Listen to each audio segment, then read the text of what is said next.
Hello, and welcome to another episode of Innovate on Purpose, brought to you by The Mindful Innovator, where we help business leaders find clarity so they can grow their businesses purposefully. We share mindful tips, innovative solutions, and purposeful leadership advice that you can apply immediately to your business and life. Our guest today is Paul Forchione. He has an amazing story to share with us today. He was born with cerebral palsy, and it was so severe that the doctor told his mom that he would never be able to walk. Thank goodness for a wonderful mom and a great mindset that wasn't his story. He was able to overcome it and now is able to live a very active life. It wasn't easy, however, to get to that point. Today, as a mindset coach, Paul shares his story with his clients to help them rewrite their own stories, to go after their true dreams and desires. And today we are going to discuss creating a powerful call to action for business transformation. So you're going to learn from Paul and his story and how it's going to help you transform your business. Paul, thank you so much for being here today on Innovate on Purpose. Matt, it's a pleasure. Thank you so much. I'm looking forward to our conversation together. Same here, man. I'm really looking forward to this. We had the chance to be in the same coaching group for a while and was really inspired by your story. And I definitely think it's important from our audience here to hear a little bit about, where you came from and then, what you're doing with it today. And then what are those like key insights that they can use to apply to their business today. So, Paul, thanks again. I mean, please just kind of give us a little intro of exactly, your background a little bit. Well, as you alluded to my bio, I was born with cerebral palsy. And if your viewers don't know what cerebral palsy is, it's lack of oxygen to the brain at labor. And as a result of this lack of oxygen to the brain at labor, it can leave one side of the body paralyzed. It can affect your speech. And these things are permanent. They don't go away. So when I was born, I wasn't moving the right side of my body very much. And naturally, my mother was very concerned about that. So she took me to the doctors and they did some testing. And that's when it did indeed came back that I did suffer from cerebral palsy. And this doctor thought it was going to be so severe that I would never, ever be able to walk. On top of that, he also thought I would not be very vocal. I wouldn't be able to speak very well. And I've had many conversations with my mom about that. Matter of fact, that time when she was told that to her, she was devastated. She cried herself to sleep that night, wondering what the life was going to be for her baby boy.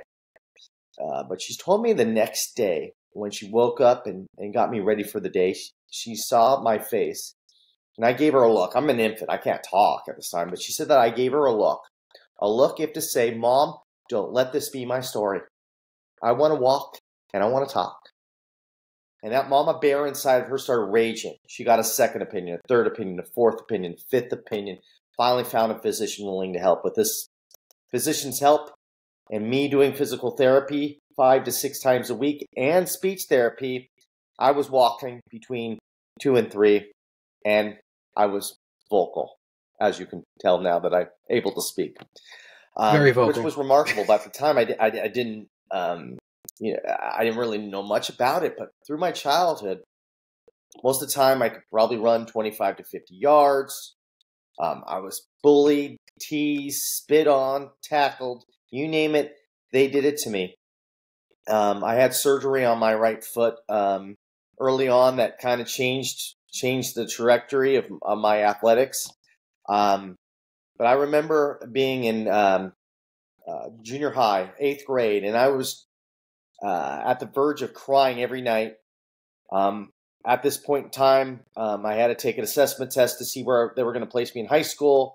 I must have bombed it because the principal told my mom and myself that they're going to put me at the lowest level possible because she didn't expect much from me. I'm not college material. So now I think I'm stupid. I'm going to a school that's getting bullied. And I don't know what came over me, Matt, but the start of 8th grade, I was just sick and tired of being angry and sad all the time. Those were my go-to emotions, but I knew deep down they were not my go-to emotions. But I thought, what can I do about it? And I go, well, what if I set a goal for myself and I focus in on the goal and that will kind of help me ignore the noise. And I thought, well, what could my goal be? And then at the time I said I love to play baseball. I said, what if I try to make my varsity baseball team in high school? So I started playing fall ball, winter ball, spring ball. And if I wasn't doing that, I was throwing a tennis ball against the wall. And the beautiful thing about this journey, Matt, was I started sending a different energy out towards these kids. I started gaining confidence in myself doing this because I started gaining friendships that I didn't have before because I'm playing these sports with these kids over and over again. So they're getting to know me more of at a personal level. So I started gaining more confidence in myself. So I started sending a different energy out towards these kids. In other words, they started sending me a different energy back towards me. So my high school career was much different than my middle school career, all because of my energy shift. And as a result of this energy shift, my life changed. I started gaining friendships that I never had before in school before that. And that alone was the win. But the cherry on top was I was able to make my varsity baseball team as a junior and a senior. In my senior year, I pitched a 3-hit shutout. They poured the Gatorade on me. I felt so alive. Oh, wow. And then I graduate high school, and I started to think about that goal that I set for myself early on. I really didn't think I was going to make that goal happen. It was just a way to ignore the noise, but I was able to do it. So I started to really think about what that principal said to me years earlier about not being college material. See, all through high school, I pretty much mailed it in. I just did enough to stay eligible to play baseball because in the back of my mind, I'm thinking, well, I'm not college material. What's the point? Just do enough to get by and move on with yourself. So my grades weren't that great. So I thought, well, crap, if I made this goal to make my varsity baseball team, why can't I set another goal for myself to say that I am college material? So I enrolled into a junior college because I was the only place that would accept me at the time. I got myself a math tutor, an English tutor, went to the math lab. I did everything necessary to increase my grade point average. And as a result, I took my barely a 2.0 all the way to 3.5, where I was able to transfer to a 4-year university and become college material. And I still wanted to go back to that principal and say, see, you were wrong. I was college material. But you know what? In the back of my mind, I'm like, you know what? I should thank her because all through college, all I thought about was her saying that I wasn't college material. And my next thought was, I'll show you I am. So Yeah. I was able to graduate probably faster because of that motivation. So I should thank her more than anything else. So I move on with my life. I'm 22, 23 years old. I have no idea what the heck I want to do with my life. I got it. I had a family friend who was a CEO of a small bank, and he was saying that they were hiring mortgage loan officers. And he said, "Do you want to give it a shot?" I'm like, "I got nothing going on, so I'm going to go into this." And I'm really excited. It was my first time having a real job. I had other jobs, but I'm wearing a collared shirt to work and slacks, and I'm carrying a briefcase. I'm thinking, okay, this is my first adult job, and I was excited. And I get in, and nobody wants to talk to me. I'm thinking, what the heck is wrong here? I'm sitting alone at lunch. I'm like, I haven't felt this way since middle school. What's the deal here? And I quickly realized what the issue was. Everybody knew that I knew the CEO of the company, so it wasn't because of my talents. It was because of who I knew. So what they were going to do is they were going to chew me up, spit me out because I didn't belong there. Mm-hmm. But I dug in. I was gonna prove them wrong. I had a positive attitude. I didn't complain about the workload. And from afar, because they didn't want to talk to me, I was observing what the top loan officers did in the company. And I'll never forget this. About 4 or 5 months into my work, I had my rate sheets ready, and I was going to go out in the field and get loans. And my family friend stops me and goes, "What are you doing?" I go, "I'm ready to go. I'm going to get loans." He looks with me in a very concerned look. He's like, no, you're not ready. We need to get you a few more months in here, and then we'll send you out. And I'm like, no, I got this. Let me go. And he's like, okay, go. And he was 100% right. I needed way more training. I was falling on my face left and right. I had no idea what the heck I was doing. I was getting abused by these clients, these realtors, anybody that wanted loans. I had no idea what I was saying to them. But months would go by, and I found what value I could add to them. So I started bringing more loans and loans and loans and loans. Then 2 years later, I become a top producer in this company. And the people who didn't want to talk to me when I first got there are now coming to me with questions on how I was able to turn things around at such a fast clip. And I love what I did. I thought this was my life's work. I loved going to work. People hate Mondays. I loved Mondays. I couldn't wait to get to work because I didn't sit in a cubicle. I drove around. I was in Southern California, all over Southern California, and I had so much fun doing it. And I thought, this is it. This is what I'm going to do the rest of my life. And then 2008, 2009 hit, and the economy just tanked it. And that whole bank went belly up. and I'd have to get another job in the mortgage industry, and that company went belly up. And this happened about 5 or 6 times. And I started to lose the luster of the mortgage industry. Not only that is, I started hating Mondays. I started getting what was called the Monday blues, where it became Sunday afternoon, and I stopped enjoying the day with my friends and family, and I started stressing over Monday because I was so worried about Monday would come around, and I wouldn't get much sleep Monday morning, and it would just be that way, and then I'd be living Friday, Saturday, and part of Sunday, and that was my life, and I was miserable. But I'll never forget what happened. I had they brought in this motivational speaker to talk to the team, to motivate us, to get our numbers up, and at first I'm like, man, I'm a top producer. I don't need this motivation. This is not for me. But it was mandatory, so I had to go. I had to go. But I thought, you know what? Let's keep an open mind. And I did. And the guy blew me away. The guy was tremendous, to the point where I had to go talk to him after to tell him how great of a job he did. And he was very, very gracious. He allowed me to pick his brain a little bit. And he told me he started as a life coach. I'm like, what the heck? A life coach? What is that about? And he explained that to me. And I'm like, maybe that's what I want to do. Maybe I want to get into that. So I started getting my coaching certificate. And I started telling people that's what I wanted to do. And people are humoring me, telling me, okay, life coach, go ahead and save the world. But before you save the world, can you bring a few loans in? Everybody was just humoring me. They didn't really give me any credit that I was going to do this, right? And I'll never forget the last place I was at. I started getting my website up. I started posting things on my social media. And the legal team that I was at the time pulls me aside and goes, what is this? What is this thing you're doing? I go, it's just my side gig. I'm going to do coaching on the side, but, mortgage is going to be my full-time job. And, I was fully transparent about that. And they said, well, this could be a conflict of interest. We're going to get back to you. I'm thinking to myself, that does not sound so good to me. Mm-mm. And they came back with this 5-page report of what I couldn't say. And I look at this report, I'm going, there's no way I'm going to make any traction in the coaching world if I follow this to a T. So I had to make some changes.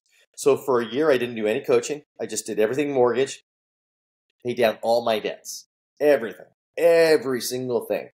And a year later, I made President's Club and I quit.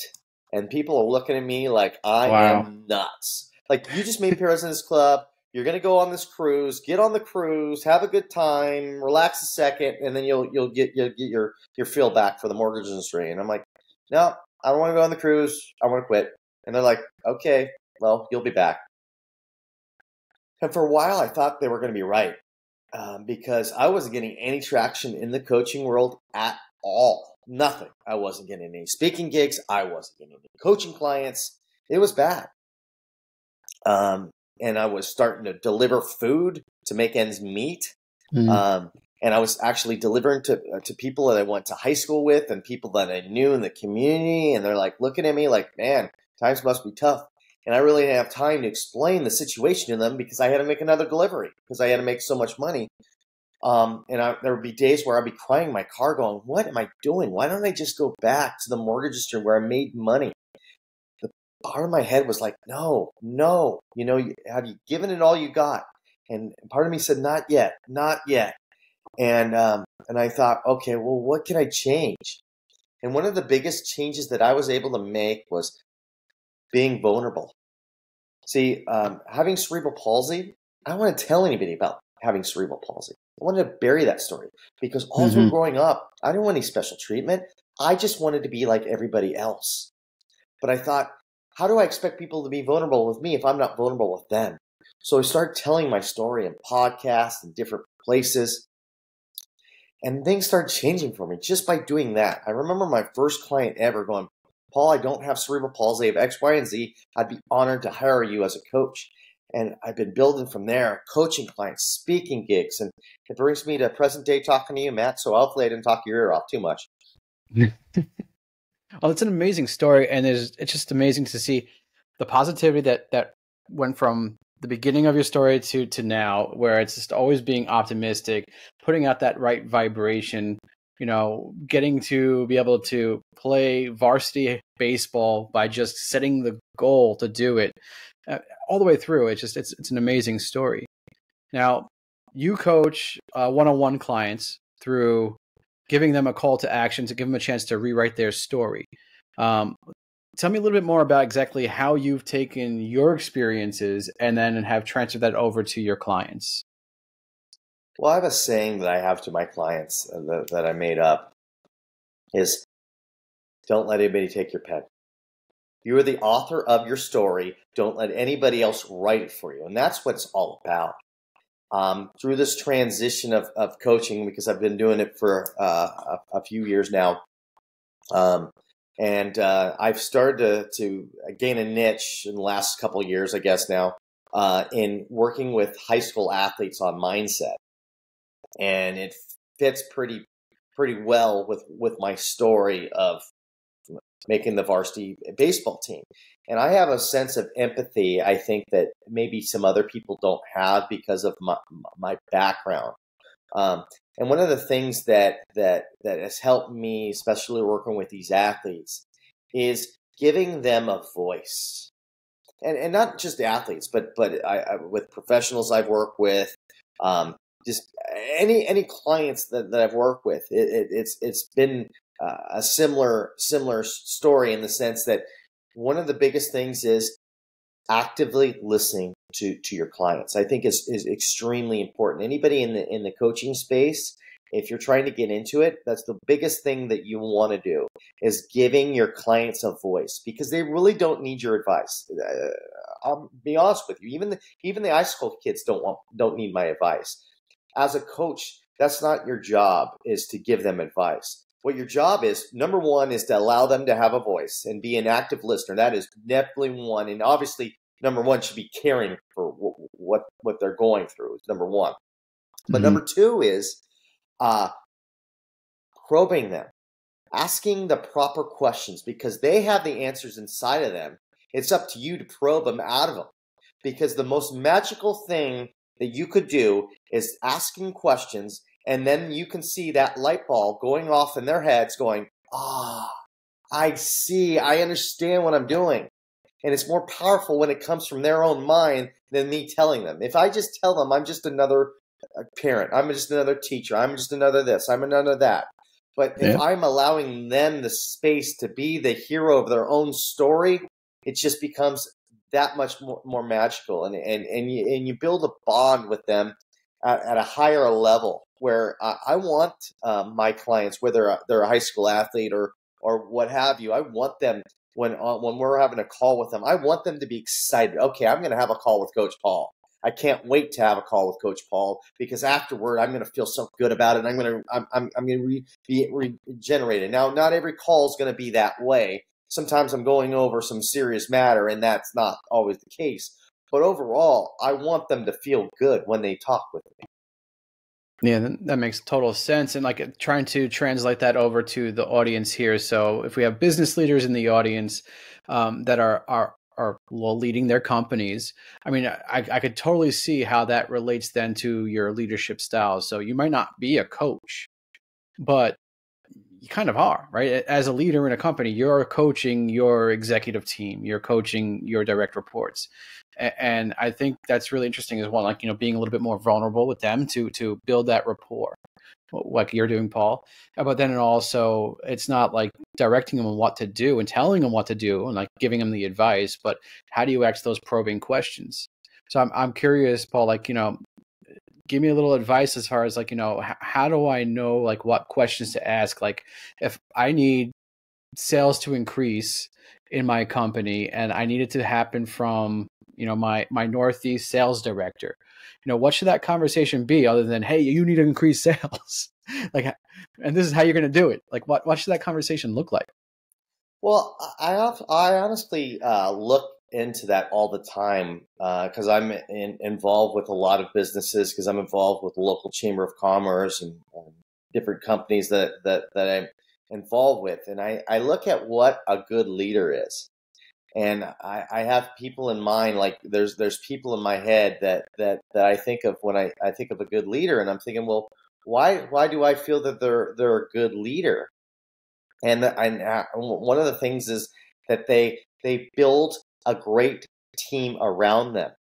And when they build the great team around them, they allow them to do their genius. I think it's extremely important. I think the best leaders allow other people, like that sales professionals, the national sales leader, allow them the genius of doing their job the way they're known to. You're hiring them for a reason, right? If they're at that level where they're a territorial sales leader, they know what they're doing. You wouldn't hire them if you didn't feel that way. And if you do, then you need to look into your hiring process. If you don't trust them, then why did you hire them in the first place? So let's just say that you did. You do trust them. So in that sense, give them the space to do what they do. If they're in sales, allow them to sell. Allow them to do what they're supposed to be doing. And I'll tell you what, you do that, they're going to appreciate you so much more. I heard this one time, and I think this is so poignant, especially in the corporate space. The best attitude I heard somebody say to me one time before, when I was in the mortgage space, was, Paul, I'm going to do my job so well that you are going to look good and you're going to move up and I'm going to have your position. And I thought that's a great way to look at it. It doesn't have to be, we're going at each other. We can be a team and we can all win. A rising tide rises all boats. And I think that sometimes that's lost in the corporate space because a lot of us are in competition for different positions. But no, if you do what you're supposed to be doing on a consistent basis, you will get where you need to go. You don't need to worry about what the other people are doing. You just worry about what you can control. I mean, obviously, if you're in a management space, obviously, you got to worry about what other people are doing, but you got to allow them to have the magic, the space to let them have their genius. I don't know if that answered your question, but it does. Yeah, no, it's about empowering your team, right, and allowing them to allow them to perform in the role that you've put them in. So that totally makes sense. And as a leader, it's about cultivating that space for them to be able to do that. Absolutely. So what are some of the toughest questions that you've had to ask a client, to get them to, change their mindset? Well, the thing is, the thing that I tell, everybody, is this, everybody, when you're trying something new, especially when you're doing coaching, that everybody's, somewhat gung-ho about it. But you got to ask yourself, how bad do you want it? You know what I mean? Are you just checking a box to have a coach? I've had that before where okay, I read in a book that I'm supposed to have a coach. So check that box. And you're just going through the motions, but you really want it. You really want what you're saying. I think is to be true with yourself, because I have all my clients write out goals. And the first thing I tell them is, I don't care how big the goal is, and I don't care how small the goal is. All I care about is it lights you up. I don't want you to have a goal because your parents say that your goal, or your wife says that you're supposed to be your goal, or your husband says that's supposed to be your goal, or your boss tells you that's supposed to be your goal, or whoever. I want the goal to come from your heart and gut, because that's where the magic's going to happen. That's where you're going to want to do the changing. If you're just kind of just going through the motions and saying things because that's what you feel like you should be saying, you're not going to get anywhere, and you're not going to be happy with that. So the first thing I have is I want people to just be true to themselves, and I set up a space where there's no judgment. So I don't care, what the goal is. If it's to quit your job and travel the world and not work anymore. If that's your goal, then let's figure out a way to do that. Not everybody is meant to sit in front of a desk or be Elon Musk. That's not everybody's goal. I mean, there's people that's their goal, and that's fine. But other people, that's not their goal. They don't want that. They want the experiences. They want to travel. They don't want to do different things. They want to be more minimalist, and that's fine too. You just got to find what lights you up as a human being. I think that's important in any aspect, in the corporate space, in anywhere. Figure out what you want to do. Because the worst thing that you could do for yourself, especially in the corporate space, is wake up every day going, "Oh, I do not want to be here." If that is your goal, I get it. We all have bills to pay. I mean, we can't just willy-nilly quit. I understand that. but we got to figure out a plan to change it, because that, life is too short to be that way. Because if you're living that way, you're going to look at your life and go, wow, where did the time go? Well, the time went fast, because you're probably only living a couple days a week. Yeah, I mean, you do not want to live with Schmondays. So you don't want to do that. In the corporate world, you definitely need to find that passion, something that's going to fire you up. And how do you integrate what fires you up with the expectations that are coming from the company, whether that's, the goals that you're setting for yourself or from leadership, whatever it may be. Just how do you integrate those two together? And I love that. Like, what's like one of the most difficult things about getting a client to get a passion goal? Because I mean, I figure like a lot of people are probably going to be like, all right, I need to, lose 30 pounds. I need to increase my sales by X%. Like, how do you get them to a point of like, all right, really focus in on what's going to drive you passionately? Well, you said the sales or lose 30 pounds. The question I would ask them is, to be honest with yourselves, is that your goal? Is your goal that? Is it to lose 30 pounds? Because it might not be. Is it to increase your sales? Yeah, I get it. You're in this job and that's what you're supposed to do, but is that really what you want to be doing? I mean, there's people that are in sales positions that maybe should be in operations, and there might be people in operations that should be in sales. I think that you should take a good long look at what lights you up, and to answer your question about like that, getting that out of them. If people have a hard time with their goals, and that happens, and there shouldn't be ashamed of yourself if you just can't think of it.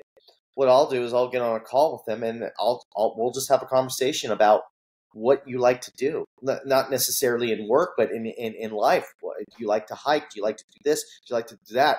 And we try to come up with a few different things, and maybe then we can kind of take what you like to do and figure out what we can do with that, whether that be in a career or whether that be in a lifestyle. But I try to get their juices going with that.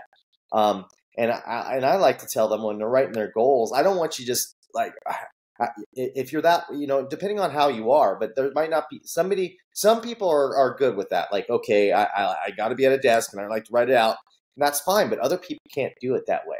Other people are like, okay, let me experience something. Oh, okay, I like doing that. Write that down. So I just try to just work with the individual and try to figure out what lights them up. And if I can do it, then we do it. If not, there's no harm in that. That I work with several other coaches. Maybe I'm not a right fit for that person. Maybe this person might be a right fit. So it just depends. But yeah, I mean, if it's that hard, and I can't break through, I got to be honest with them. You know what I mean? Like, maybe I'm not pressing the right buttons, and maybe another coach could. Mm-hmm. Now, Paul, you are super passionate about what you do. It just oozes right through the camera. I see it. So you are definitely living your purpose.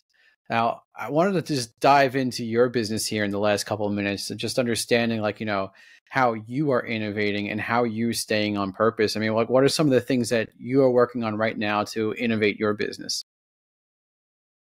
Well, the biggest things that I do is I want to lean into my strengths, and I think it's very, very important. I got to lean into what works well for me, and what works well for me is networking and getting in front of people. So I'm involved in a lot of different groups. Like I'm on the board of my local Signal Hill Chamber of Commerce, and I do live events once a quarter. My events and the live events is where the magic happens for me. So I'm thinking, well, if that's where the magic happens for me, I need to lean into that, and that's what I'm doing. So I'm saying, well, then if I'm getting the best bang for my buck when I do live events, well, I need to do more live events, in-person events. So that's where I'm leaning towards. I'm working with another coach, a business partner of mine, and we're actually putting on an event after the holidays, which is going to be great. I had an event in October that went really, really well. So for me, the innovation is networking and getting in front of people and showing what I can do, showing the value I can add. And that's for me. That's where I thrive, and I would employ any business owner to lean into what they do best and how can they be better at that. I get it. We all need to improve on our weaknesses too. But I mean, if your strength is something and that's bringing you business, you don't need to go away from it. If it's bringing you business, I think you need to lean more into it. And that's just my opinion on that. And that's what's been helping me. And getting a coach for myself. Matt, you and I share a coach, and this person's changed my business.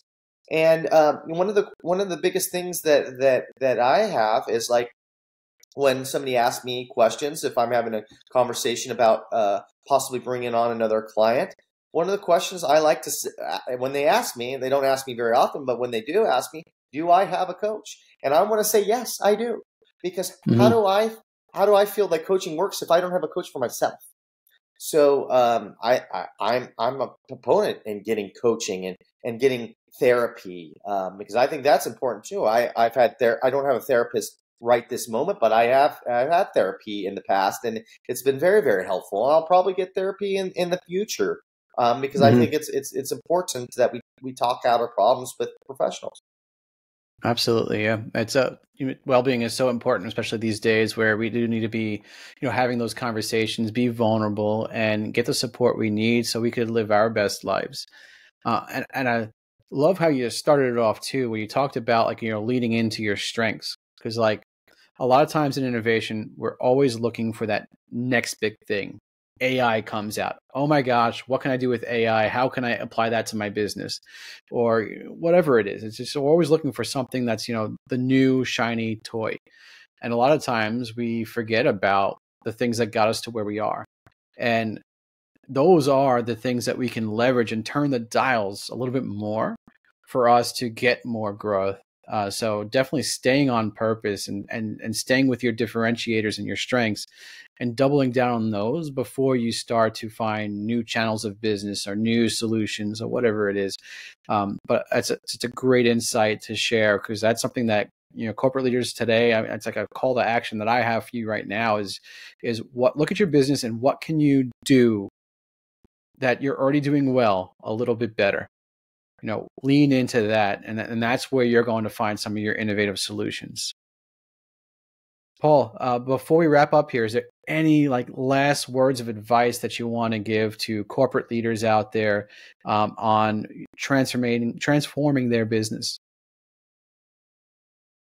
Give yourself grace.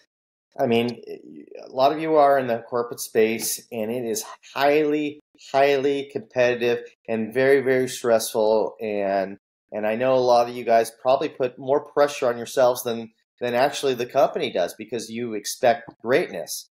There's some times where you got to give yourself grace and to look at what you've already been built and take a moment. I get it.